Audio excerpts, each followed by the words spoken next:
안녕하세요, 방구석 야구입니다. 지난번 기아 타이거즈 영상에 이어 6위를 기록한 KT 위즈입니다. 영상 업로드 순서는 작년 순위의 역순입니다. 목차는 지난 시즌 정리, 2020 희망 요소, 2020 불안 요소, 그리고 키플레이어입니다. 2015년 프로야구에 합류한 KT 위즈, 2018년까지의 성적표는 10, 9였습니다. 하지만 지난 2019 시즌은 KT 위즈 팀 역사에 많은 족적을 남긴 시즌이었습니다. 우선 구단 역사상 최다 승과 승률을 갱신하며 6위로 시즌을 마감, 역대 최고의 성적을 올렸습니다.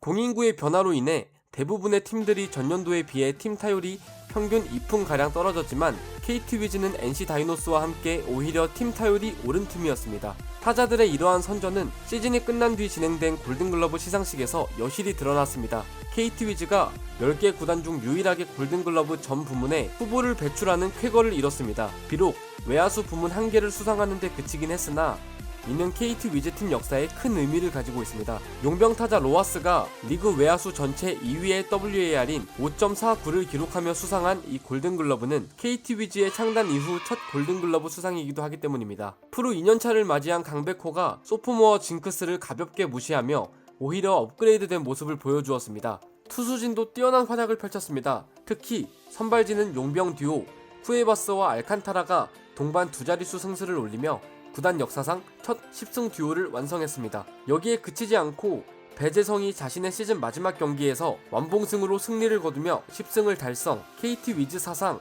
첫 토종 10승 투수로 기록되었습니다. 뒷문도 든든했습니다. 팀 평균 자책점은 4.31로 6위였지만 팀 블론 세이브 9개로 리그 최저 2위를 기록했습니다. 이 부분은 새 시즌 희망 요소와 크게 연관되므로 2020 시즌 희망 요소 부문에서 이어 말씀드리겠습니다. KBO 데뷔 시즌을 보낸 이대은, 최종 성적표는 4.24로 평범해 보이는 평균 자책점이지만 이대은은 개막부터 5월까지는 선발 투수였습니다. 선발 8경기에서 1승 2패에 5.88의 평균 자책점을 기록, 볼넷을 남발하며 좋지 않은 모습을 보여주었지만 6월부터 롱 릴리프 마무리로 보직을 변경하며 안정적인 모습을 보여주었습니다. 보직 변경 이후 3승 0패 17세이브 2.42의 평균 자책점으로 팀의 뒷문을 든든하게 지켜냈습니다. 주건 역시 자신의 자리를 제대로 찾으며 기량이 만개했습니다. 주건은 2015년 KT에서 데뷔한 이후 매년 선발과 불펜을 오가며 잠재력을 터뜨리지 못했습니다. 하지만 지난 시즌 주건이 선발 등판한 횟수는 0이었습니다. 불펜 투수로만 71경기 출장했으며 6승 2패 2세이브 25홀드로 리그 홀드 4위를 기록했습니다.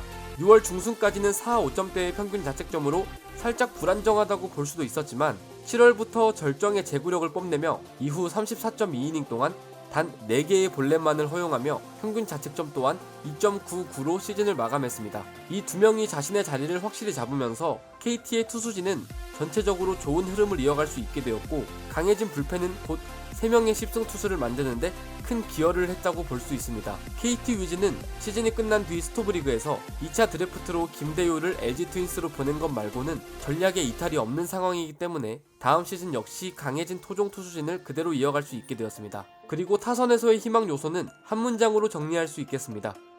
외국인 타자 갓갓갓과 재계약 성공.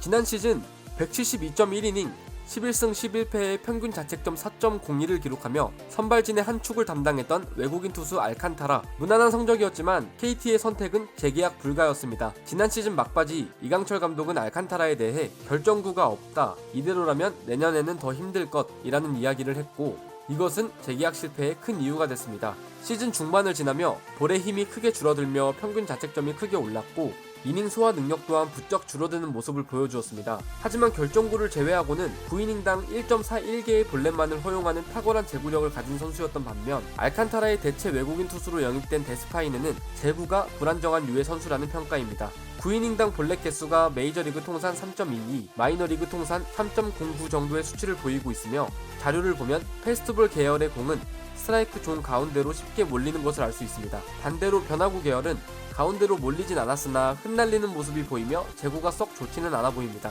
물론 외국인 선수는 시즌이 시작해봐야 정확한 평가를 내릴 수 있겠지만 보여지는 지표만으로는 알칸타라를 대체할 수 있을까 하는 우려가 있습니다. 키플레이어로 배재성을 선택했습니다. 데뷔 3년차를 맞이한 지난 시즌 불펜으로 시작해 결국 선발 한 자리를 차지했습니다. 시즌 개막 후 5월 17일까지 9번 출전 중 2번의 선발 기회를 받았던 배재성은 5월 22일과 28일 각각 5이닝 무실점과 7이닝 1실점으로 안정적인 모습을 보여주자 그 이후 시즌 종료까지 선발 자리를 확실하게 보장받았습니다. 지난 시즌 슬라이더와 체인지업을 적절하게 섞어 구사할 수 있게 되었고 제구도 전에 비해 크게 개선된 모습을 보여주었습니다. 한 가지 걱정이 된다면 2018년에 비해 지난 시즌 갑자기 많은 이닝을 소화했기 때문에 버두치 리스트에 오른 상황입니다. 버두치 리스트란 스포츠 칼럼 리스트 톰 버두치가 발표한 이론으로 100이닝 이상 투구한 만 25세 이하 투수들 중 전년도 시즌에 비해 30이닝 더 많이 투구한 선수들의 부상 확률이 급격히 올라간다는 내용입니다.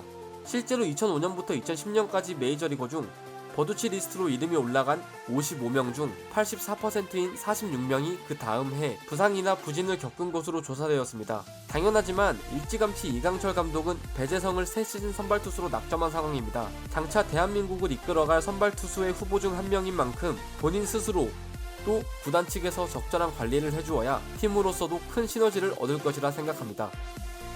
이렇게 KT 위즈의 2020 시즌 전망을 알아보았습니다. 다른 의견이 있으시다면 댓글로 남겨주시면 좋을 것 같습니다. 다음은 5위 NC 다이노스의 시즌 전망으로 찾아뵙겠습니다. 영상을 끝마치기 앞서 구독과 좋아요 한 번씩 눌러주시면 감사하겠습니다. 방구석 야구였습니다.